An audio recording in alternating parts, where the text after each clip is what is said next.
ইরানে যুদ্ধের মাঝেও ক্ষেপণাস্ত্র উৎপাদন পুরোদমে চলছে। ইসরায়েলি প্রধানমন্ত্রী বেনিয়ামিন নেতানিয়াহুর সাথে এক বাকযুদ্ধের প্রতিক্রিয়ায় একথা জানিয়েছে ইরানি বিপ্লবী গার্ড বাহিনী IRGC। তারা জানায়, তেহরান এখনও নিয়মিত ক্ষেপণাস্ত্র উৎপাদন করছে এবং তাদের এই সামরিক সক্ষমতা সম্পূর্ণ অটুট রয়েছে।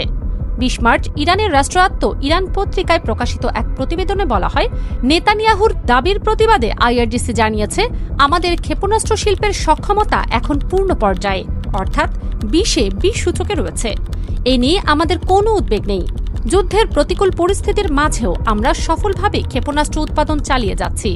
ইরানের শিক্ষা ব্যবস্থায় 20কে সর্বোচ্চ বা নিখুঁত স্কোর হিসেবে গণ্য করা হয়। IRGC আরও জানিয়েছে, ক্ষেপণাস্ত্রের মজুদ নিয়ে তেহরানে কোনো বিশেষ সমস্যা নেই এবং এটি আগের চেয়েও শক্তিশালী অবস্থানে রয়েছে। এর আগে 19 মার্চ এক সংবাদ সম্মেলনে নেতানিয়াহু দাবি করেন, ইরান আর ব্যালিস্টিক ক্ষেপণাস্ত্র তৈরি করার সক্ষমতা রাখে না। তিনি বলেন, আমরা জয়ী হচ্ছি এবং ইরান ক্রমে ধ্বংস হয়ে যাচ্ছে। নেতানিয়াহুর এমন দাবির একদিন পরই তেহরানের পক্ষ থেকে কঠোর প্রতিক্রিয়া এলো।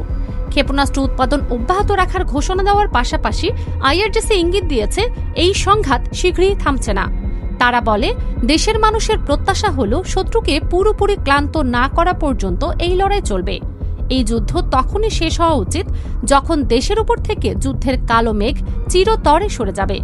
এদিকে ইরানের সঙ্গে চলমান যুদ্ধের মধ্যে শ্রীলঙ্কার একটি বিমানবন্দরে নিজেদের যুদ্ধ বিমান মোতায়েন করতে চেয়েছিল যুক্তরাষ্ট্র, কিন্তু সরাসরি তা প্রত্যাখ্যান করেছে দক্ষিণ এশিয়ার দ্বীপ রাষ্ট্রটি।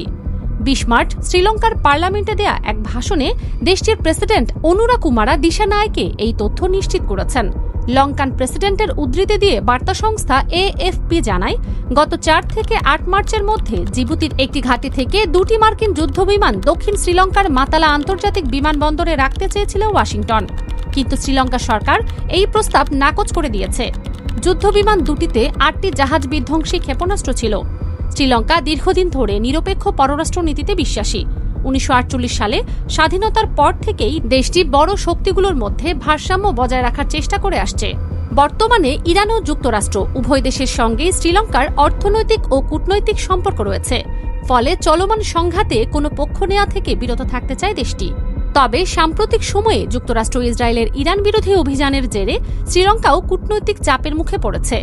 মার্চের শুরুতে শ্রীলঙ্কার দক্ষিণ উপকূলের কাছে মার্কিন হামলায় একটি ইরানি যুদ্ধজাহাজ ডুবে যাওয়ার ঘটনাও উত্তেজনা বাড়িয়েছে। ওই হামলায় অন্তত 87 ইরানি নাবিক নিহত হন। জীবিত বাকি নাবিকদের পাশাপাশি মরদেহগুলো উদ্ধার করে লঙ্কান নৌবাহিনী। মার্কিন চাপ উপেক্ষা করে এরই মধ্যে নিহত নাবিকদের মরদেহ ইরানে পাঠিয়েছে শ্রীলঙ্কা। ফারজানা মৌসুমী, দুতিয়াল।